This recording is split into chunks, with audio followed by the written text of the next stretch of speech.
Hey everybody, and welcome to The Void, a show dedicated to filling the void between being an employee and becoming self-employed. Most people refer to starting your own company as taking the leap, as if they're blindly jumping off a cliff and into the unknown. This show is here to help you understand that it doesn't have to be that way. As always, if you like what you're hearing on the show, please do us a favor and help share The Void with someone who might also be wanting to start their own company. We saw an opportunity to help others understand that self-employment is well within your reach, and just as our businesses have grown organically and by word of mouth, we want this show to grow the same way. So if you see somebody asking questions about how to start their own service-based company, please do us a favor and drop a link to the show. I'm your host, Mitch Smedley, and with me as always is David Hilton. Mitch. David. Let's get after it. What are we talking about today? Let's get after it what today. What are we talking about? We are going to talk about how to raise your children so that they end up as productive members of society instead of crybaby sissies who want everything handed to them. Okay. So basically everyone that we've grown up with that plays video games until they're fucking 42. Yeah. Yeah, okay. Pretty much. Yeah. Hey, what'd you do last night, bro? Yeah. Man, I was on Call of Duty. Were you on Call of Duty? I was on Call of Duty fucking all night, man. Yeah. Losers. For all of you that play video games, I apologize, but find something better to do with your time. Yeah. Especially once you have kids. And once you have kids and have a job and have a home and are being successful, you cannot waste your time playing video games all day. Yeah, unless. And unless all your P's and Q's are accounted for. Then you can do whatever the fuck you want. Unless you are using video games as an avenue for revenue. I know lots of guys that make okay money. Right. I shouldn't say a lot. I know two. I know two guys that make some money playing video games. I mean, that is somebody who has used, just like I use plumbing skills as a means to produce income. There are people that use video game skills and editing skills and people skills and all of the other things as a means to produce revenue. What was that guy that we went to high school with? Jonathan Wendell. So he won wasn't it $1 million? $250? I don't remember what it was. I still follow him today. Is he still doing video games? Oh yeah. He's fucking crushing it. So he won. This has been 15 years ago.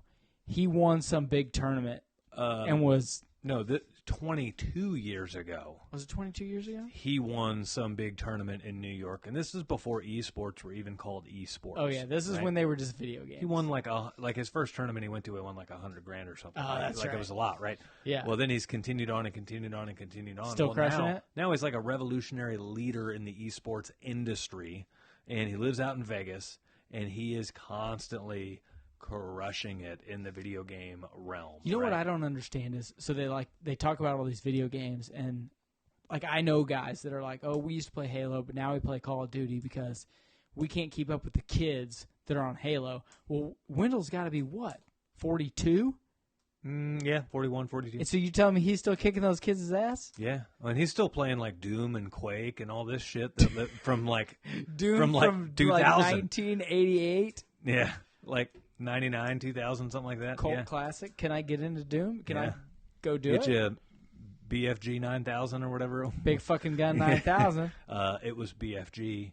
It was up to you to decide what the letters stood for. It was Big Fucking Gun 9000. That's what it was. We all knew it. Yeah. We all knew it. Oh, Jonathan Wendell. Yep. That's a blast from the past. It is. That is a blast from the past. I still see him on social all the time. Really? Yep. Pretty wild. So interesting. That is not the video gamer that we're talking about. We're talking about the loser who will never amount to anything and just plays for 6 hours a day with his buddies and wastes enormous amounts of their life playing video games. Right. That's not really what the show's about, but that's who we're talking about right now. Right. So today's show is about how to raise your children with a level of education and discipline so that they grow up to be positive, upstanding, and contributing members of society rather than children that need safe spaces and things handed to them for free because they don't feel like they should have to work for anything. Yeah. When you see the little kid throwing a temper tantrum in the Price Chopper. Where do they do it? Not the candy aisle, the fruit snack aisle. Right. You know, in the little toy aisle. They get whatever they want. And then they're crying and screaming, and Dad doesn't know what to do. He just walks over there and he's like, here, okay, we're going to get these, put them in the cart. And the kid literally goes from being on his deathbed to sitting up, dry, no tears. Yep. When you do that, they know they can do that forever. Dude, I'll never forget my kids were throwing we were in Target, and I was by myself, me and my two boys. My kids were throwing a tantrum in Target, and I put their asses in a timeout in the Target aisle. Like I'm a spanker, right? I'll spank my kids. Oh yeah, whip their ass, man. You kind of can't do it in public. I've done it in right? public. I have. I've had a lady look at me like I didn't say it, but I literally wanted to say, "Bitch, you're next." Yeah, you look at him like you're next if you cross me. Right? Just look at him right at her like, yeah, you got a problem? So, because bitch, I'll whip your ass too. And you want a timeout? And our behavior with them was, so everyone's got different rules for spanking and all that stuff. My wife and I's rule for spanking was that we would only spank them if their actions put their life in danger in some way, shape, or form. Right? Now, not mine. You backtalk your mom. You backtalk your mom. That just puts your life in danger. Right? So it's a little bit loose definition on what puts your life in danger. But skepticism also applies. These boys were being ornery in Target, and they got an honorary timeout like in the middle of the aisle at Target, and I'm there by myself. Were you just like arms crossed, standing over them? We're having a timeout, boys. They're sitting on the bottom shelf, just sitting there. And I make them sit on their hands whenever they're in timeout, so they can't, little boys, their hands will fucking wander, right?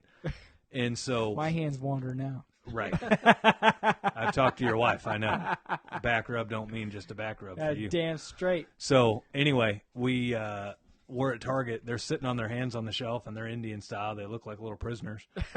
And all these other moms are walking by, and they immediately know, right? They know right off the get-go. Half of them are like, oh, man. The other half are like, fuck yeah. No, all of them are like, good job. Yeah. They're just like, I know that. Yep, good. You need this aisle to yourself. I'll be on the next. Just let me know when you're done, right? I'll come back when you're done. Yeah. Like, can I send my kid over for a minute? Because they could, I don't know what they did, but they probably need to be in timeout for something. How funny would it be if some lady was like, hey, just like walked over and then her daughter sat down and she was like, hey, this was a timeout to you. Did you watch her for like 2 minutes? Bitch, I got her. I'm going to go grab some wine. I'll be back. I'll take a shift. You can go get what you need. I got it. Right? I got it. Yeah. So they're on the clock.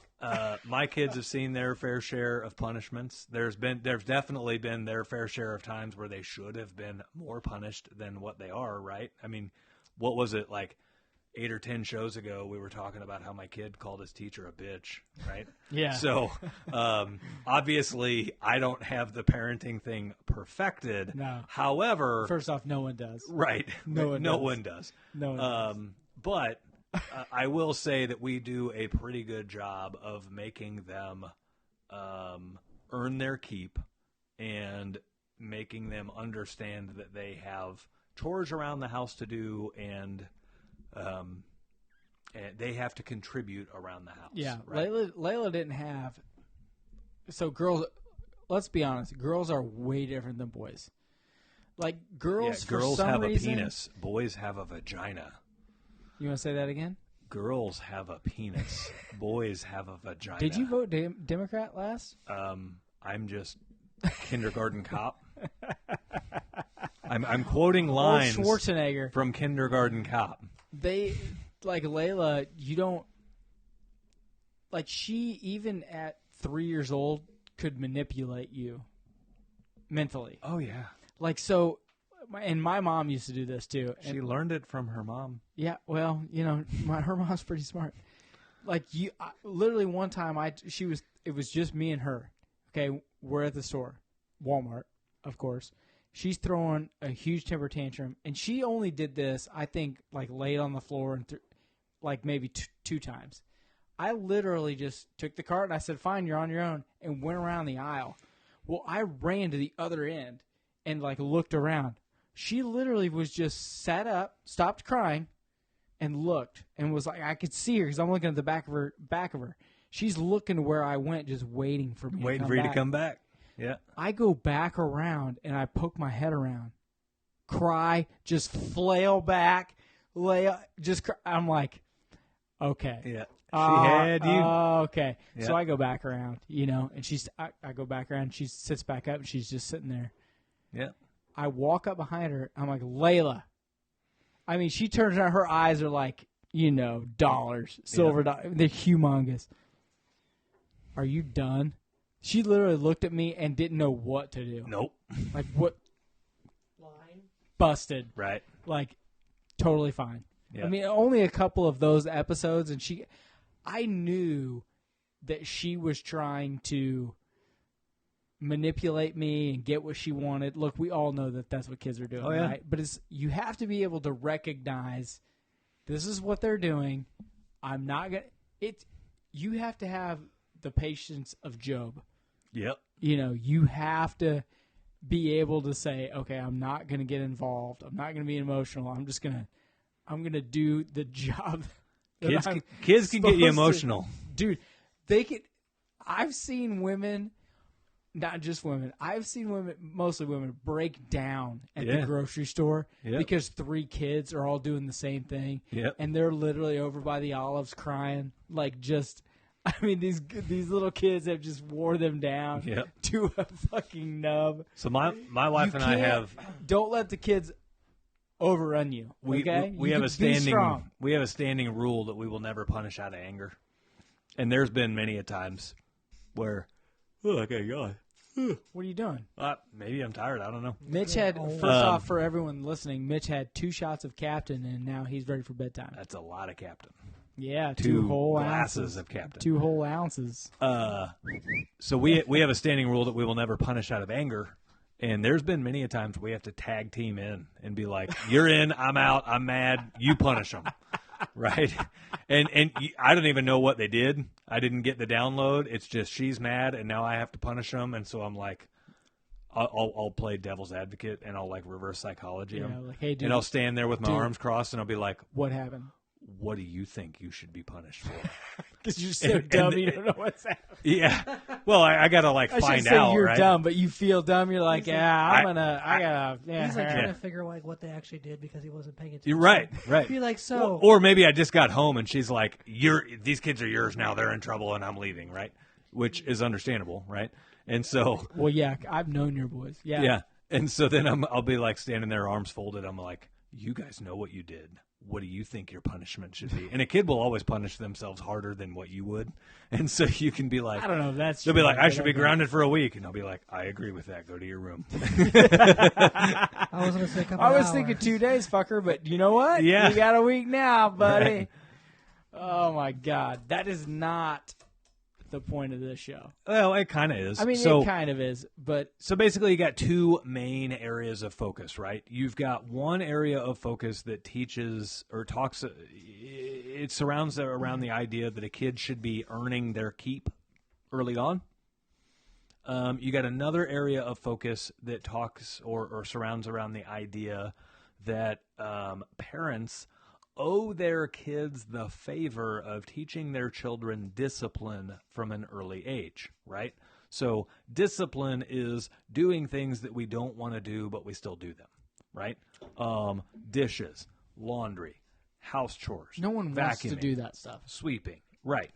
Nobody wants to do that stuff. It's things that we have to do, and it's things that if we don't do them, they only get worse, right? Yeah. So there is no reason at all that as early as an age of like 5 that your children shouldn't be starting to incorporate in this. And I'll be the first one to say that we are pretty behind the game on that in our kids. I'm trying to catch up as fast as I can, but this is one area where my wife and I have had differing opinions on, because typically house chores were kind of her thing, right?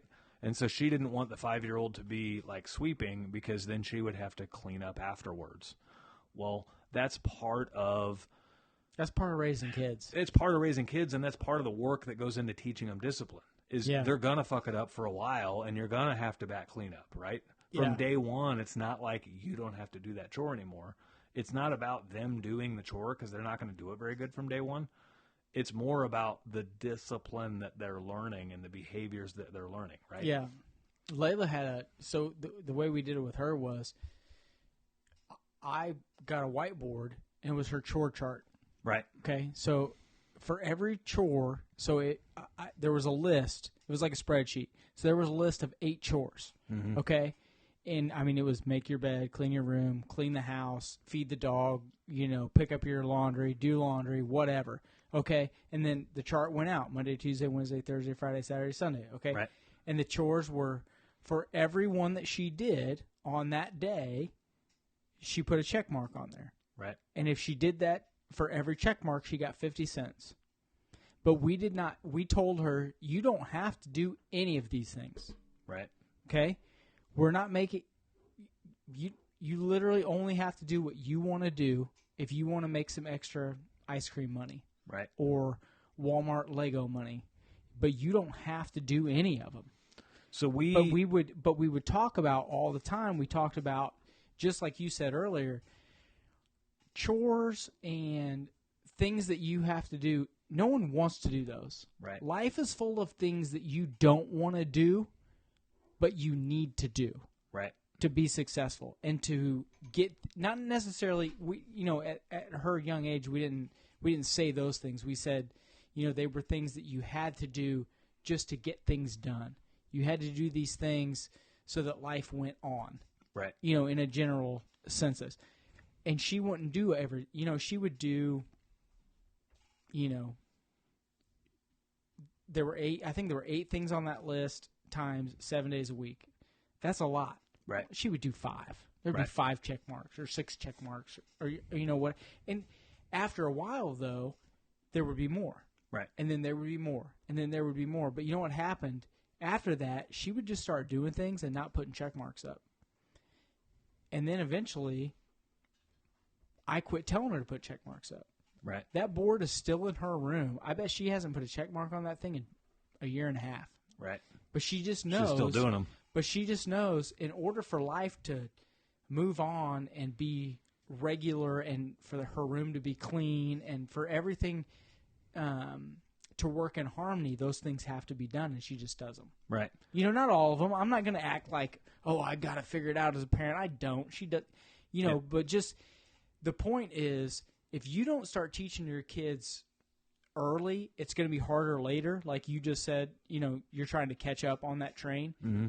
If you do have little kids, start early. Yeah. Then they just, it's part of life. And it seems so robotic to say, you have to teach your kids so that they're a good member of society. No, you teach your kids those things so that when they're on their own, they don't have to rely on you, and they can be self-sufficient, which allows them to be successful later. They'll be in more other successful, areas right. of their life. Yeah. One little thing, all it takes is one little thing to grow into something greater later Right. as they get older. We tend to split our chores up a little bit. So, like, they have chores that they get paid for, and they have chores that they don't get paid for. And ultimately, it kind of comes down to, like, in real life, right? Like, I don't get paid for vacuuming. I don't get paid for taking out the trash and doing dishes and Your all that wife kind of does. stuff. Well, she doesn't get paid either. But like mowing the lawn. Austin's laughing because he pays his wife for chores. I bet he does, right? No. Yeah. So, but like my son, we had talked about it on a couple of shows ago. There's a pretty viral, I say pretty viral.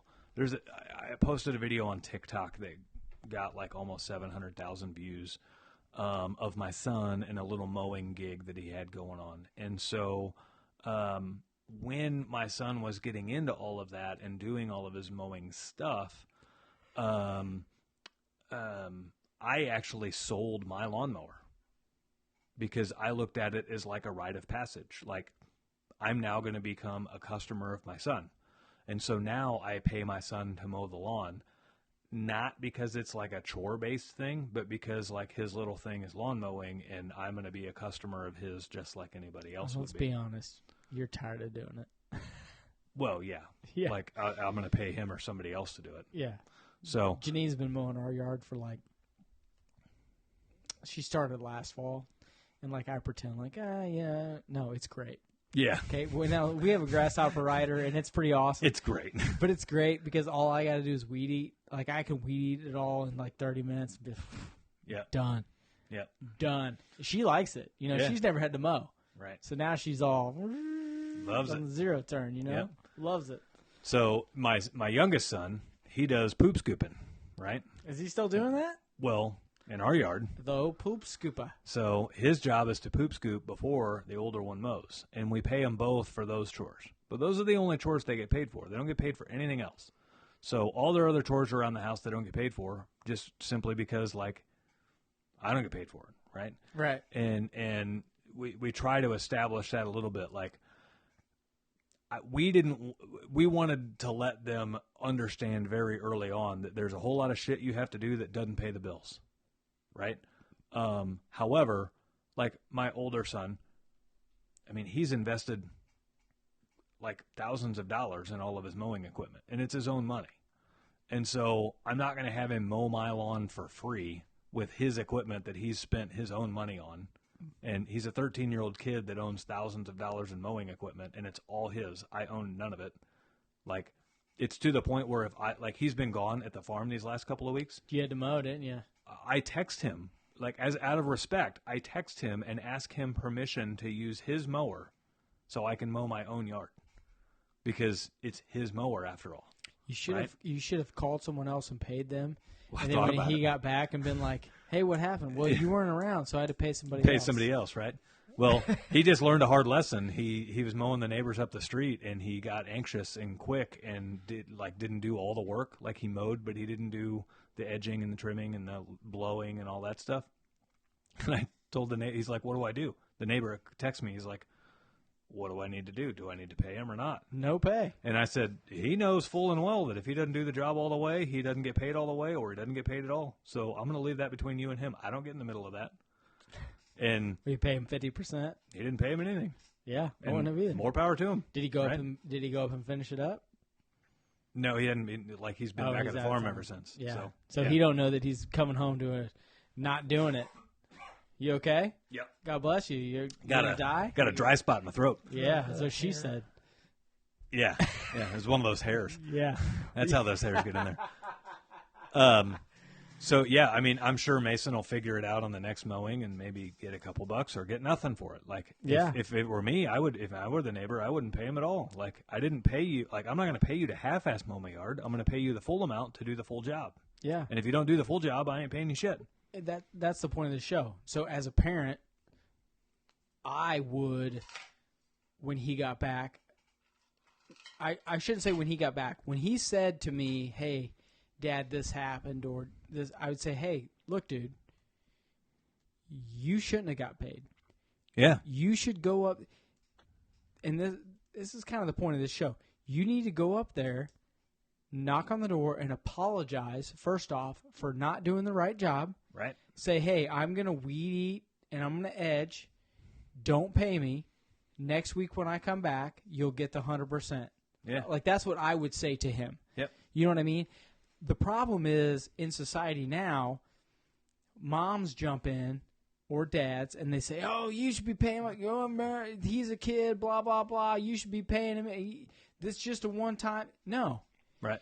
Your job as a parent is to teach them etiquette, how to work, how to do what you say you're going to do. Right.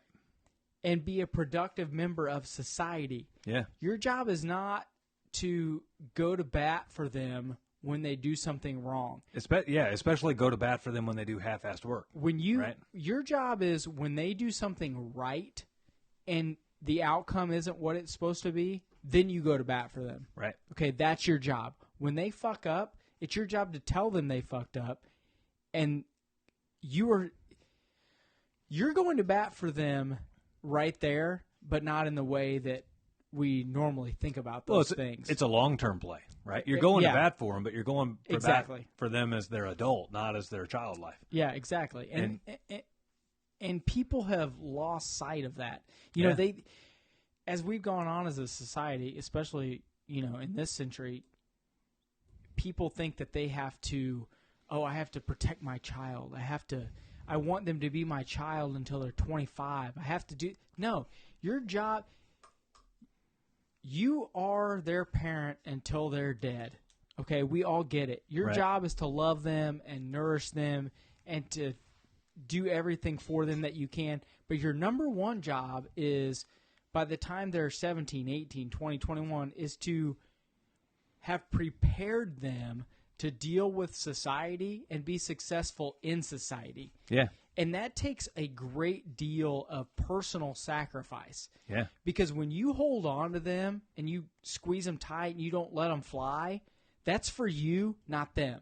Right. You're actually holding them back. Yeah. Okay? My daughter's 9, and I see myself do it all the freaking time. Yeah. When she's playing soccer and I'm like, oh, you should have done this and you should have done that, blah, blah. Some of those things I need to step back and say she needs to come to those realizations on her own. Right. The only way she'll be better is if she does that. Right. I can't always be lording over her. And that goes with every aspect of letting your child grow older. Right. Right. You literally need to be making conscious efforts every day to be preparing your child for success as an adult. And,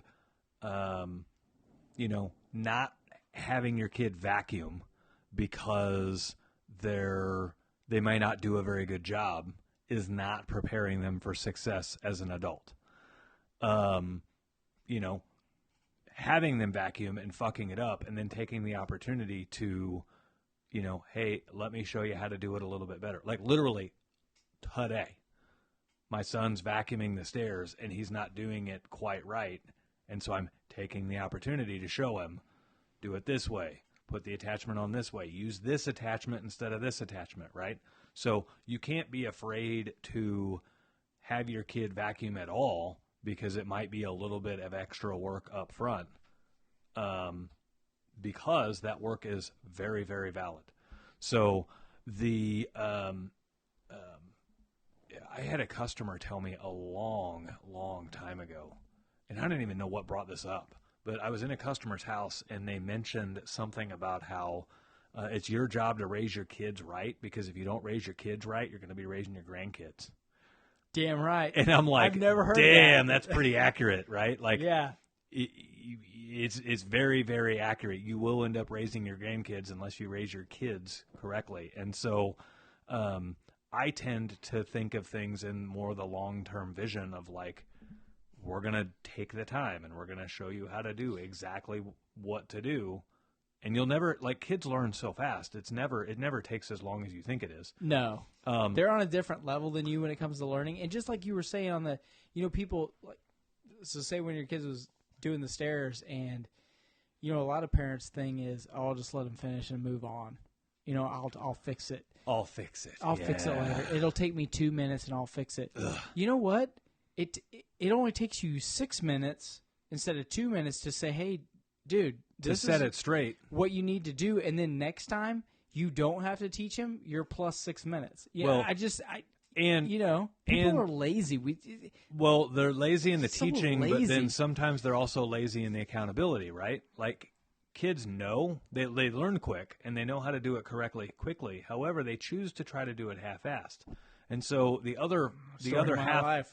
I'm trying to do everything half-assed. Yeah. So recently. The other half of that coin is to make sure that we are teaching the kids up front to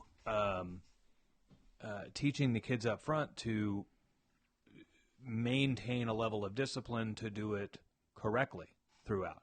So, he may have figured it out on how to vacuum, but then maybe next time he does it okay. But then the time after that, maybe a kid came to the door and he's wanting to go out and play, and so he rushes that through the vacuuming, right? Can't do that. It's having the opportunity to go like, oh, hold on, I got to inspect this before you go play. Oh, you did a shitty job. A lot of parents today are like, well, you didn't do the greatest. Baby, Try to do better next time. I'll get it. Right? Don't worry about it. Like, oh, I didn't pay my bills the greatest. I'll try better next time. Meanwhile, your power's getting shut off. Yeah, all So- those things transition to something else. Right. The smallest things that we learn when we're kids dictate how we are as adults. Right. You know? Right. And people are always like, I tell Layla this all the time. She's like, oh, I don't want to. And I've said this on the show before. I don't want to. I don't want to. You know what? Life is full of a ton of things that we don't want to do, but we have to do. Right. And if we do those things, then we get to do the things that we want to do or like to do later. Yep. It's the sacrifice for the greater good. Now, listen, I don't say all that stuff to her. I just say the part of life's full of things, we don't want to do, but we have to do. That's all I say to her. Yep. But as she gets older, I will say that the rest of that to her, and I will say, hey, this is what we do, and people, when I was a kid, people said those things to me. Right. Not all of it. Some things I figured out. A lot of things I learned, and I don't want to be too hard on parents. I mean, I only have the one daughter. I'm not pretending like I have it all figured out. But I will say my memory is insanely good. I remember that when Mitch and I were first friends and I was 13, I remember going to Mitch's house and literally his mom, Terry, saying, no, telling those boys, this is how we do things. Mm-hmm. We have to do this. And Mitch would even be like, dude, I got to mow the yard. I can't. I remember one time watching Mitch mow the front yard before we could go do stuff. We could go ride bikes. Right. I mean, granted, their yard was small. So our it thing took 20 growing minutes. up was I would mow half of the front yard and my brother would mow the backyard, and we switched every week. And so it was always a conversation of like, it's my week to mow the front yard. Yeah. And the backyard was big. Yeah. And so it was like, I got to mow the backyard. First off, it wasn't big, No, but it no. was, When you're for a kid, them, it was humongous. When you're a kid, it's a 4-mile trek for one stripe, right? And Yeah. then you turn around and it's a 4-mile trek back. But literally, I remember that 20 years later, waiting for Mitch to do his chore so that we could go do things. Right. And listen, parenting isn't, they say it takes a village. It really does take a village. Yeah. It doesn't take a village in the sense of it takes 7 moms in the same house to raise that kid. No. But when you're teaching your kids, their friends are learning those things. Right. Well, I mean, literally, I'm sitting on Mitch's front step, and I'm just like, arms crossed, waiting. Yeah. And I'm just hoping and praying that Vic or Terry doesn't come out and want to talk to me while Mitch is mowing the yard so that we can go ride bikes. Right. But I knew that, that's just an example of we got to have our stuff done before we do what we want. Part of that village that it takes to raise kids is also when the kids are out and about amongst the community too, right? So like literally just last week, my youngest was up at the swimming pool and in our neighborhood, and I caught wind that somebody messaged me and said that he was being pretty disrespectful, right? So first thing I do is I hightail it up there. Yeah. And I go handle it, right? That's the village, right? It's the village. The wrong attitude is for that parent to sit there silently and say, oh, that Smedley kid's being disrespectful. They must not raise their kids very well. Like, nobody wants their kids to be disrespectful, right? No. So I told the lady that texted me, I appreciated her. I said, thanks for letting me know. I'll come up there and handle it right away. And you bet your ass, I went up there and yanked his ass out of the pool, and he came home with me. We're going home, bro. Right. And so, like, what the fuck are you doing? That's the village. Right. So, being able to hold other kids accountable through whatever means necessary is also important too.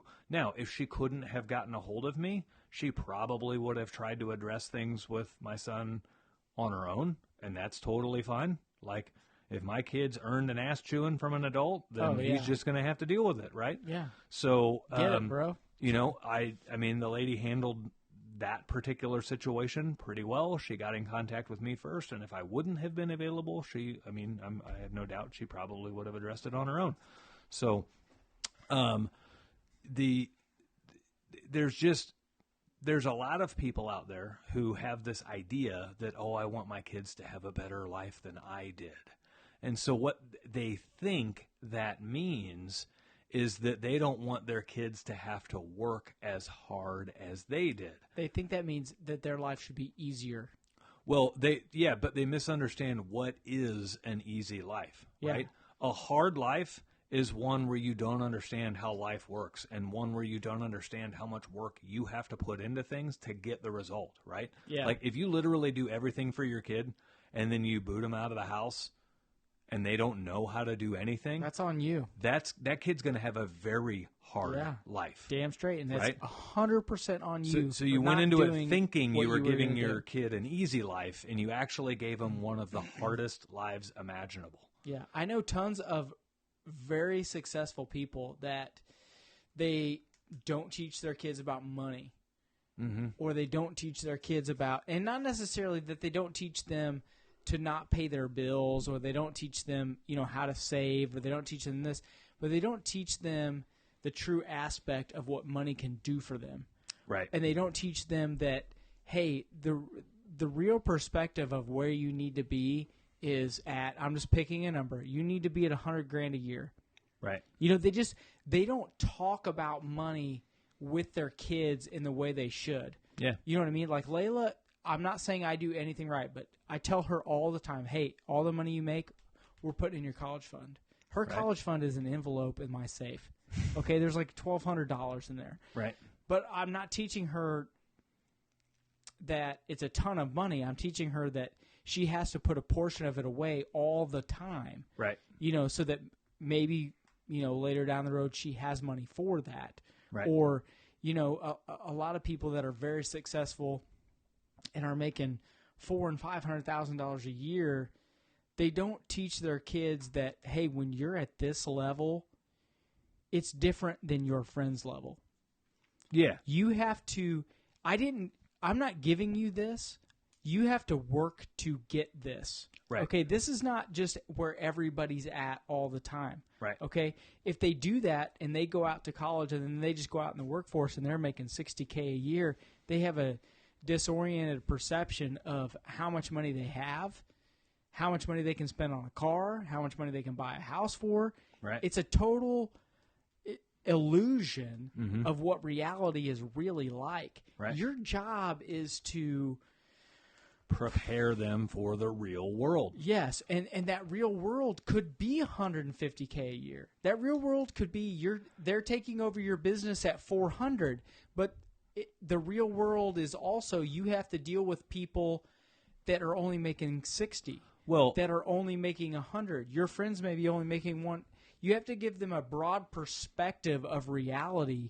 well, so the main And what's overarching going thing on. is it doesn't matter what you make. It's about dividing up even as your small children. It's about dividing up their income, and when they're super young children, it's a little bit different, right? So like Yeah. now, as my kid is 13, I've kind of committed to myself that the moment my kid turns 14, we go hard and heavy into the percentages of division of his income, right?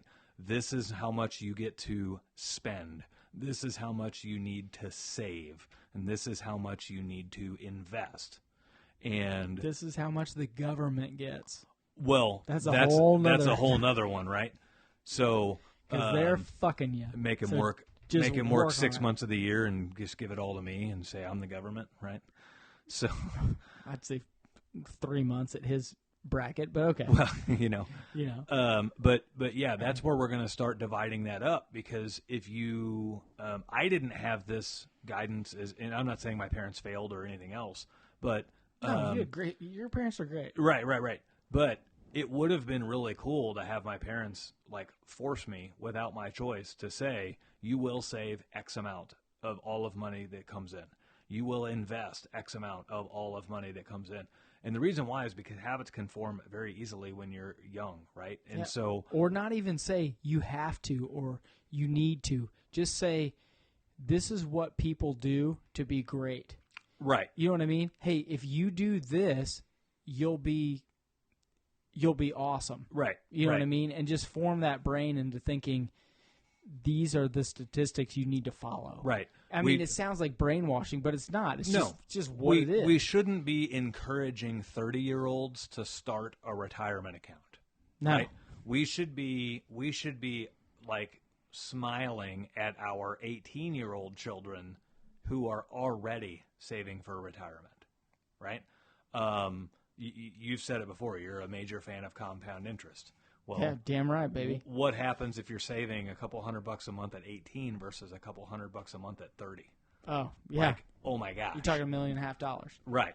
You know, and we've talked about this on the show before. What was our show class we had senior year?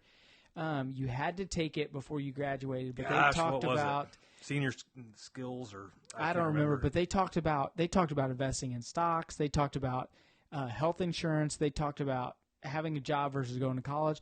The number one thing, I've said this on the show a gabillion times, I learned one great thing in high school, and it was that if you invest when you're 18, when you retire, you will be a multimillionaire. And it was, I don't remember if it was like 2% or 8% or whatever, 9%. The Dave Ramsey show, says all the time, if you invest $100 at 18 a month until you're 62, you'll be a multimillionaire and you don't have to worry about money.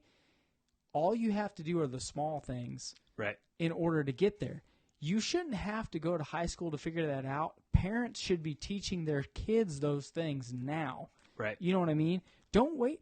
Don't think that, I sent my kid to high school. I sent my kid to college. No, it's your responsibility to prepare them for success. Right. Okay? And if you don't, then some other jackass who thinks he's smart because he has a piece of paper from a degree is going to tell them what they should be doing with their money. Right. And 9 times out of 10, they're wrong.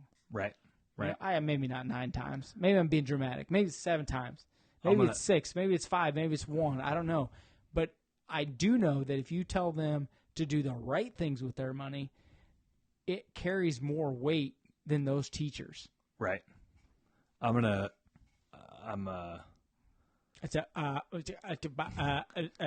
pulling up an investment calculator here. Oh, so you got a retirement calculator on your deal? Let's go 46 years. So that would be from 16 to 62. Okay. Annual rate of return is 6%, compounded annually, and we are starting with $0. Should be quarterly, but okay. Compounded quarterly. There you go. We are going to contribute at the beginning, or if you're doing 6%, I'd say quarterly. At the beginning of each month, let's just do $100. Yeah, do $100. Okay, so at $100, 46 years, $100 a month at 6% return. That comes out to for the 3.5. No. So total contributions, you've put in $55,000. Oh, okay. But with interest, compound interest, your ending balance is $292,000. Okay. Nice. So almost I said 300 grand. Yeah. Well, that's $100 a month, right? That's a low number. Yeah. Let's just say it's $200 Maybe it was a month. $1,000 I was thinking of. $1,000 a month. So $200 a month invested from age 16 to 62. At a 6% interest. Like, that's pretty shitty interest. Yeah, it's pretty low. It's a very conservative number. You're at $584,900. So basically $585,000. Now, your total contributions, you've invested of your own money 110. 110. And it's now worth $585, right?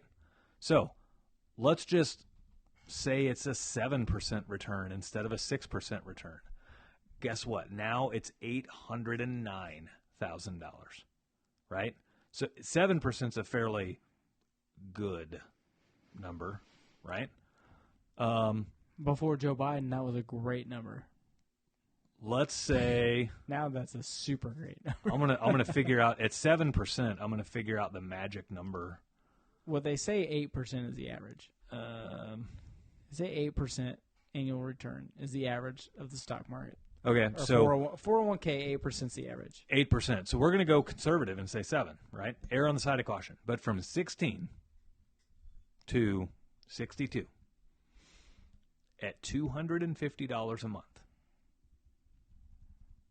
Interest compounding quarterly, 7% rate of return, 46 years total investment. You yourself, at 46 years, you yourself have invested $138,000. The ending balance on that account is $1,011,963. Yeah. And all it takes is to be able to start the behaviors early that result in a 16-year-old being perfectly okay with investing $250 a month. And I'll be damned. Like, we're totally okay paying $400 a month for car insurance, right? Like, So we got to have that Corvette, baby. we're And as listen, when I was 18, I had a 30th anniversary Z28, and my insurance was $310 a month. Right. And I didn't give a flying fuck what happened. And my dad should have been like, dude, what are you doing? Right. You should be driving something that's $100 a month in insurance, and you should be investing that money in something else. Or Do you want to be a millionaire? or even been like, dude, take that $200 and party and get chicks and anything other than paying insurance. Listen. You said it before. Insurance is the biggest scam going. That car was great, and I had a lot of great memories. Right. Okay, I mean, it was awesome. I So- got a lot of ass driving that car around. But the smart Was thing, it worth $1 million? No, it wasn't worth $1 million. I mean, I had a lot of good times, but no, it wasn't worth $1 million. Right. Okay, it wasn't. And so that's ultimately what we're talking about on this show is having the discipline to raise your kids in a way to set them up for success, right? It's the easy way out is to be like, yeah, go ahead and buy the car. You've got that good job. You work really hard. You've earned it. Well, you know what your kids have earned? $1 million fucking dollars, Yeah. right? So $250 a month at 7% interest. If they start at 16, by the Yeah. time they retire, that's $1 million. Now, we all know, as you know, I'm 40, right? I'm investing a hell of a lot more than $250 a month right now. Why? Because I'm trying to play catch up. Yeah. It would be a whole totally different scenario. It's a humbling experience to play catch up. Yeah, it would be a totally different scenario if I had started earlier. Now, that's not to say I wasn't advised to do that. My dad for sure did advise me to do that. He recommended I do that, but maybe he started a little too late, right? Yeah. And so that's why I'm going to start even earlier at the 14 level. I'm like, part of me is pretty serious on not even like making it a rule. Like, this is the way, because this is the only way. No different than like when you raise a kid and start making him vacuum. Like, we vacuum because this is the only way I've ever known to do it, right? This is just the way. Well, same thing with how we separate our income. Is this percent goes to investment, this percent goes to savings, and this percent I can spend, right? Yeah. And if they learn that I can only spend X amount of my income, well, then no matter what, 10 years from now when their income is quadruple, it doesn't matter. They're only spending X amount of their income, and they're still saving X amount of their income, and they're still investing X amount of their income, because that's what gets ingrained in them. Yeah. So I've thought a lot too about, when you're younger and you're making that money, what if people thought about it as what if you reversed it? I spend 30% on my living, and I spend 10% on this, and I spend 10% on that, and then everything over that, I have to put to investments. right. You know what I mean? What if we reversed the thought of how we did that? Maybe if I had been taught that when I was younger, like, okay, 30% of your income goes to housing. Yeah. Okay, so that caps where you can live. 10% goes to insurance. That caps what you can spend. I'm just using any example. Well, 15% goes towards food. That caps where you can go out to eat or what you're buying at the grocery store. what you're buying at the grocery store. And then everything over that has to go to investments or something of that nature. Right. Well, I'll add to that. It doesn't necessarily cap what you can spend. If you don't like what you're left with, Or your percentage it is capped. inspires you Yeah. to make more money, right? Robert Kiyosaki is a great influencer in the real estate world. He's a great mentor and great advisor for people learning how to do real estate. He has a very good saying that says that he doesn't like the saying of live within your means. He says, find a way to make your living match your means. Yeah. Right? Like he wants you to bump up your income. If you, instead of living within your means, he wants you to like make more money so that you can live the way you want to live. Yeah. He flips the idea That's around basically saying, what I'm saying. Yeah, I like it. I like it a lot. So, but all of that starts with a vacuum cleaner. All of that starts with a broom and Starts dishes. with a chore chart. With a chore chart, right. Yeah. All of that starts with the idea that if you truly want to give your kids a better life than what you had, you have to teach them discipline and structure so that when they have to do the things that they don't usually want to do, it's just automatic. And they're not being kicked out of the nest at 18 to 20 years old going, I'm so glad I don't have to vacuum anymore. Well, and it's not that you're kicking them out at 20. They're ready to go. Right. They're like, hey, I've got this money. I'm going to college. I'm doing this. Ready. I'm ready to be leaving you. Yeah. Listen, as a parent, you're heartbroken. Yeah. I don't want my daughter to leave. She's my best friend in the whole fucking world. I don't want her to go anywhere, but she's going to go. She's ready. And when she goes, I can sleep well at night because I've done everything I can do to prepare her for the future. Right. I mean, that's my job. When you become a parent, I love this whole thought of, well, they're my kids or they're this or they're that. No, they're your life. Your job and your function as a person is over. Right. The only function you have is to raise that child to be great so that when they leave, the next generation is bad fucking ass. Right. And they can take care of you when your old wrinkly ass balls can't do shit. That's your job. I'm 40 and my balls are pretty wrinkly now. That's too much. I don't know what kind of podcast this is, but I don't need to know about your old wrinkly balls. But I mean, just making sure they're still listening. They're listening. But your job, your life, I hear this all the time. Well, when you have kids, your life isn't over. No, your life's not over, but it's fucking over. Okay? Your number one focus is no longer yourself. It is no longer your spouse. It is your child. Because you're raising the next generation. And somewhere along the lines, and I don't want to pin this on, my folks or my grandparents or whatever, but every generation has led us to the shithole we're living in right now. And I love how all these people are like, all these older people are like, oh, well, this generation now. Well, who raised that fucking generation? Right. You did. Right. So what the fuck are we going to do to turn it around? Right. You have to be able to. It's perfectly okay to be hard on your kids and expect a lot out of them. Expect greatness out of them instead of just letting them go patsy by the wayside and then, oh, you know what? Yeah. This generation's ruining the country. Well, you know what? Maybe if you'd have done your fucking job, this country'd be on the right track. It's not. Because it's pretty easy to blame schools for a parent's inefficiency, right? Like, do I wish that schools would talk about financial literacy? Kind of. I wish they talked about it. I wish they talked about it more than stupid ass fucking how to make a pillow in 7th fucking grade. Right.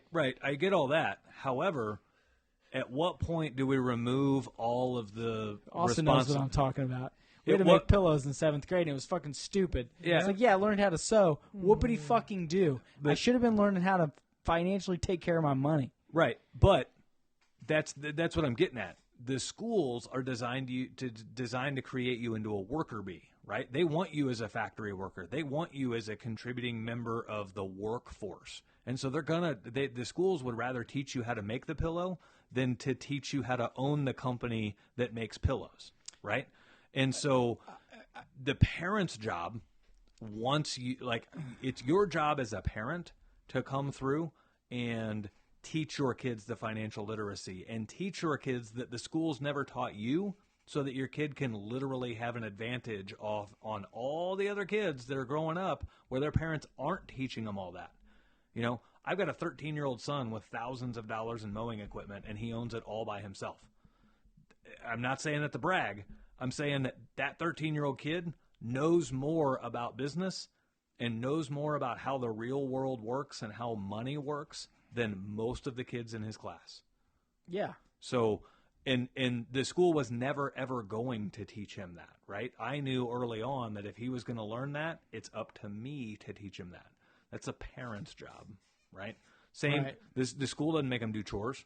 The school doesn't make, the school doesn't make him vacuum the school. The school doesn't make him do dishes. They got to clean their little 2x2 desk, and that's it. They hardly even have to do that. Yeah. So there are things that the parent has to teach the child to do in order to set the child up for success that the school can't and won't do. Yeah. And financial literacy is a parent's job. And if you don't know financial literacy, school yourself up before you start teaching your child. Chores and discipline and everything else is a parent's job. Schools are literally designed to teach your kid how to cram for a test and how to pass a test and how to be obedient. And that's it. That's all the schools are designed to do. And they're to babysit while I'm at work making money. Right. And maybe to throw some agenda on there, right? Yeah, and to teach agenda you don't need. Yeah. Yeah.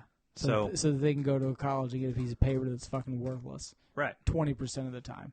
Right. 80% of the time, no good. 20% good. I just today had a friend make a Facebook post saying, do you think school properly prepared you to own a business? No. And literally there were 98 at the time I saw it and put my comment on there. There were 98 comments on there, and not a single one. Yeah. On a scale of 1 to 10, how well the question was on a scale of 1 to 10, how well do you think school prepared you to own a business? The highest rating of anybody who commented on there was 3. Right? So, and the person who put a 3 said they had a master's in business, and so they're giving it a 3 simply because of that. Okay, a master's in business prepares you 3 out of 10. That's 30%. A master's in business only prepares you 30% to own a business from that one guy's opinion, and that's the highest score on this entire thing. Yeah. That should tell you right there that schools do not design you or set you up to be advantaged in the world. They set you up to be worker bees. Yeah. I've thought about 100 times, like, what would happen if I literally started applying for a business management position in any business, whether it be clothing, whether it be a bank, whether it be, no matter what. And literally all I did was fill out these applications and then at the bottom list what I've actually done and what I've actually accomplished, and then just wrote at the bottom, hey, I know that this is not what you want to see, but I'd love to come in for an interview. And literally just sat down with someone. I wonder if I could actually get hired for like a $200,000 a year job. You could. With no, I think someone would have me in just to have me in, but I wonder if here's how it would if work. they would legitimately think, or the foolish businesses would want to Take see me all in. the degrees. The smart businesses would want to see your achievements. that's what I mean by putting them at the bottom and just being like, okay, hey, look. You wouldn't even have to put, look, I know I don't have the schooling or anything else. That doesn't matter, right? Now you're like trying to sell yourself to a company. You shouldn't have to sell yourself to a good company, right? Well, smart businesses are going to look at your accomplishments and go from there. Hey, buddy. My, speak of the devil, my 13-year-old son, I haven't seen him in like 3 weeks. He just walked into the podcast room. yeah. Get over here. Give me some love. Just blow up the podcast with 2 minutes left. Hey, that's fine. Fucking I'll Grant. hug my kid that I haven't seen in a couple of weeks. Brand new shirt. Hey, how's your mom? Look at there. Is she in the other room? No, she's downstairs. Oh, Yeah. I'll see her in a minute. So, but yeah, the schools are not going to prepare you for that, and smart businesses are going to hire you based off of your accomplishments instead of off of whatever piece of paper says, right? That you Because paid the for. proof is in the pudding. School does not prepare you for the real world. It prepares you to be obedient, and it prepares you to follow orders, and that's it. Yeah. So And that's what they want, baby. it's your parents. It's a parent's job to prepare you for success, and it's a parent's job to teach you how to amass a list of achievements, right? I.e., 13-year-old with a couple $1,000s in mowing equipment. Yeah. So, yeah, that's basically the gist of the show. Is basically pointing out that if you want your kids to be successful, be very disciplined and be very okay with enforcing that discipline on your children to do the tasks that you don't want to do every day in order to be successful, because we all have to do them, and you're not helping them out at all by doing them for them. And let's not pretend like it's not work for you. It's work for you, okay? Yeah. It takes more effort for you to get out of your comfort zone and spend extra time teaching them, especially if you have a construction job and you've been out for 10 hours a day in the sun and you're exhausted and you get home. It takes more effort for you to sit down with your child and say, hey, this is how the real world works. Right. Okay? It takes effort. You cannot be lazy. Right. You know, this society has pushed us into this thinking of, oh, well, you can just go home and sit down and watch Netflix, or you can go home and sit down and watch cable, or you can go, you deserve it. You know, Right. everyone needs a break. You got to do the. No, your life is freaking over. Right. Your job is to teach those kids how to be great. Right. That's your job. Right. Your number one freaking job is to teach them that. Build a kid to be proud Okay? of. Damn right. Right. Instead of a kid to blame their shortcomings on somebody else. Yeah, that's right. So. You have to set your personal feelings or your personal everything, let's be honest, aside. Yep. And say, hey, I have to pour everything I have into this kid, Right. or these kids, or my 4 kids, or my 5, however many it is. Yeah. And it's your job to raise the next generation. Right. And don't and quit burning up all these excuses of, well, I'm working, and you don't understand how hard it is. Yeah. We all have it. We all understand how freaking hard it is. Yep. Okay, I'm working 10 hours a day. Mitch is working 10 hours a day. My wife works 10 hours a day. Okay. Well, let's see. Right now it is 10:25. I got up at 5. I got up at 4:30. 4:30. I got up Hit at 5 the gym, today. and I've been working ever since 6 a.m. So yeah, Yeah. we all have the I long started days. literally the hard work started for me today at 6:30, Yep. and I got I don't know when Mitch texted me today, and I didn't text him until or called him at 4:45, and I was like, hey, Right. I'm working on it. I'm trying to get over there to do the podcast. I got Yep. over here at 6, and we're still going. Yep. I mean, it's what it takes. And all this crap about, there needs to be life balance, and there needs to be No. there does need to be life balance, but the fact that you need me time, or you need this, or you need that, is just an excuse for being lazy. There is no such thing. Work-life balance is an excuse that people who are underproductive use. Yeah. Right. So one of the speakers from this conference I was at this last weekend, he said that successful people will do what they don't want to do as fast as they can, so that they can do what they want to do as long as they can. Damn straight. So be disciplined to do what you don't want to do as quickly and as efficiently as possible, and that gives you more time to do exactly what you want to do for as long as possible. So Well said. yeah, we'll end it on that. So, Well said. guys, if you enjoyed the show, please do us a favor and help share the void with somebody else who may want to hear it. So until next time, guys, we will see you later. Hope you enjoyed the show. Love you guys. Peace.